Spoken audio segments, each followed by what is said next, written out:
Assalamualaikum warahmatullahi wabarakatuh. Saya M. Rakib Jamali. Sekarang berada di Pekanbaru, Riau, Indonesia. Berada di Jalan Cipta Karya, persimpangan dengan Jalan Sumberantas, Padang, Pekanbaru. Pada pagi hari ini saya akan membacakan ayat-ayat Al-Quranul Karim. Ayat-ayat yang berkaitan dengan ilmu pengetahuan. A'udzubillahi minasyaitonirrajim. Bismillahirrahmanirrahim. Bismillahirrahmanirrahim. Inna fi khalqis samawati wal ard wa ikhtilafil laili wan nahar la ayatil liulil albab. Sesungguhnya pada penciptaan langit dan bumi, silih bergantinya malam dan siang, merupakan tanda-tanda kebesaran Allah bagi orang yang berpikir. Bapak, Ibu, saudara-saudara sekalian, orang yang berpikir selalu berserah diri ke hadirat Allah Subhanahu wa Ta'ala, karena dia melihat bahwa apapun di alam semesta ini teratur dan kemudian mempunyai batas-batas umur. Nah, batas-batas umur ini dilihat secara nyata manusia. Ya, rata-rata umat Nabi Muhammad SAW itu seumur Rasulullah, umur 63 beliau wafat. Umatnya antara 63 sampai 73. Kalau 73 itu bonus 10 tahun. Dan kemudian Allah menciptakan langit dan bumi serta isinya ini semuanya adalah dalam rangka menunjukkan kekuasaan Allah Subhanahu wa Ta'ala, dan makhluknya yang bernama manusia dirangsang untuk berpikir. Makanya disebut di ujung ayat itu liulil albab, la ayatil liulil albab, merupakan tanda kekuasaan Allah bagi orang yang mau berpikir. Nah, sekarang ini Bapak Ibu yang terhormat, banyak orang yang tertipu di dalam berpikir. Umpamanya mencari kekayaan, bagaimana dia berpikir jalan pintas. Jalan pintasnya itu kadang-kadang dengan tumbal, dengan berhubungan dengan jin. Yang dikorbankannya ibu kandungnya sendiri yang tercinta. Yang kedua, anak kandungnya sendiri. Masya Allah. Dan kemudian bisa pula dirinya sendiri dia tumbalkan, padahal jin itu menipu dia.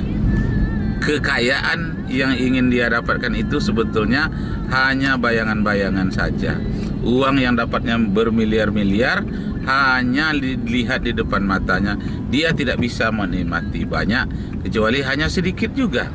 Nah, tapi yang dia korbankan anaknya, ibu kandungnya, dirinya sendiri. Bahkan persyaratan lainnya, dia harus bisa membelakang terhadap Allah Subhanahu wa Ta'ala. Artinya tidak percaya kepada Allah sedikit pun. Bahkan ada persyaratannya itu sampai dia berani menginjak-injak Al-Quran. Masya Allah. Ini adalah orang-orang yang tertipu oleh dunia gaib, bahkan tertipu juga oleh manusia di dunia ini. Demikianlah Bapak Ibu yang terhormat, satu pandangan yang selayang pandang pada pagi hari ini untuk menunjukkan bahwa sesungguhnya Allah telah menciptakan segala sesuatu itu sesuai dengan hukum sebab akibatnya, sesuai dengan sunnatullahnya, jangan dilanggar. Orang yang melanggarnya itu selalu berkaitan dengan kekuatan jin dan kekuatan-kekuatan lainnya, penipuan, sehingga mereka selalu tertipu dalam kehidupan di dunia ini. Nah, saya ulangi lagi ayat Al-Quranul Karim. Inna fi khalqis samawati wal ard wa ikhtilafil laili wan nahar la ayatil liulil albab alladzina yazkuruna Allaha qiyaman wa qu'udan wa ala junubihim wa yatafakkaruna fi khalqis samawati wal ard Rabbana ma khalaqta hadza batilan subhanaka faqina azabannar. Bapak-bapak, ibu-ibu, saudara-saudara sekalian, kita ujung-ujungnya faqina azabannar. Semoga kita terhindar dari azab neraka. Sebagai catatan terakhir, apabila di dalam Al-Quran disebutkan faqina azabannar, peliharalah kami dari azab api neraka, itulah hebatnya Al-Quran. Walaupun dia sebut api neraka besok di akhirat, tetapi sesungguhnya di dunia ini lebih merasakan manusia seakan-akan di dalam neraka jika melanggar perintah Allah, melanggar ketentuan Allah. Misalnya, siapa yang minum minuman keras, dia besok masuk neraka. Di dunia ini saja orang minum minuman keras itu sudah seperti di neraka. Sudah hilang akalnya, sudah menjadi hidupnya sengsara. Nah, disebut di situ memang di neraka besok di akhirat. Tapi sesungguhnya di dunia ini saja dia sudah merasakan luar biasa hebatnya penderitaannya. Menderita itu orang meminum minuman keras. Nah, orang berjudi, siapa berjudi nanti dia masuk neraka, itu disebut di akhirat. Tetapi sesungguhnya disebut akhirat yang masalahnya yang dia rasakan mulai di dunia ini. Di dunia ini saja dia sudah merasakan. Orang-orang berjudi itu berapa sengsaranya. Kadang-kadang rumahnya yang dijual, uang sakunya yang habis. Seharusnya uang dipergunakan untuk nafkah rumah tangga, dijadikan untuk berjudi. Masya Allah. Apalagi kalau judi itu sudah mendarah daging. Jadi Bapak Ibu saudara sekalian, akhir-akhir ini judi itu semakin marak ya. Judi itu semakin marak. Orang-orang pegawai negeri, PNS, begitu dia buka laptop ada reklame judi, ada reklame bermacam-macam loto.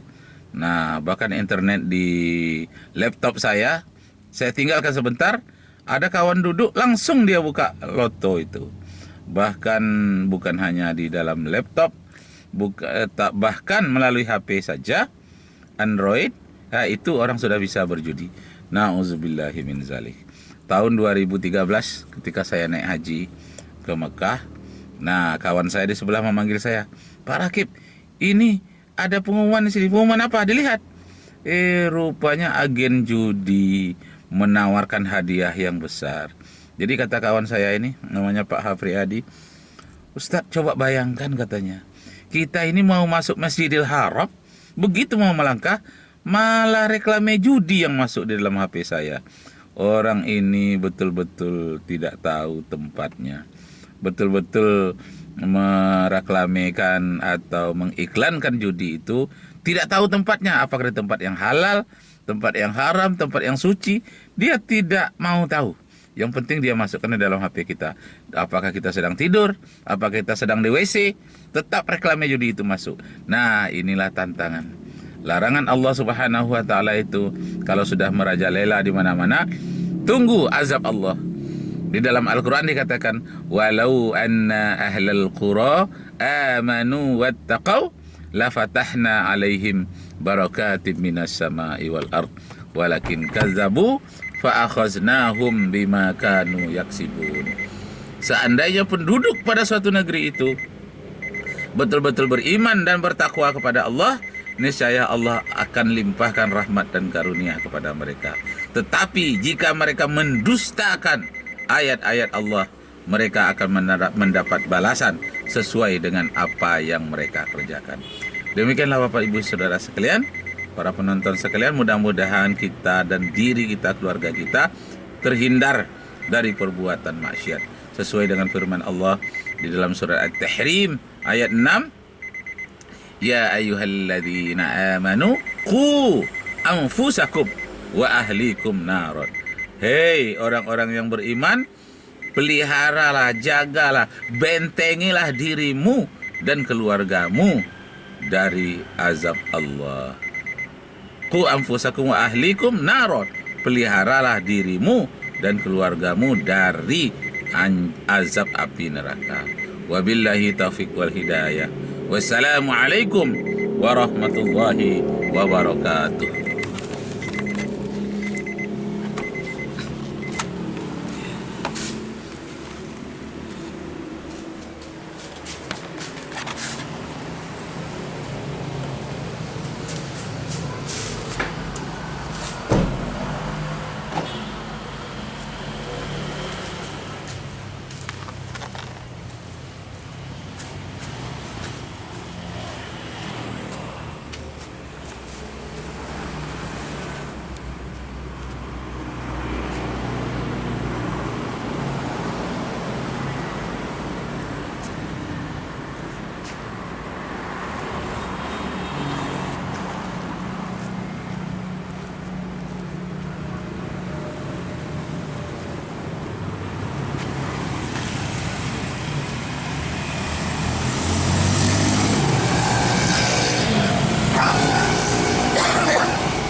Eh,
Assalamualaikum.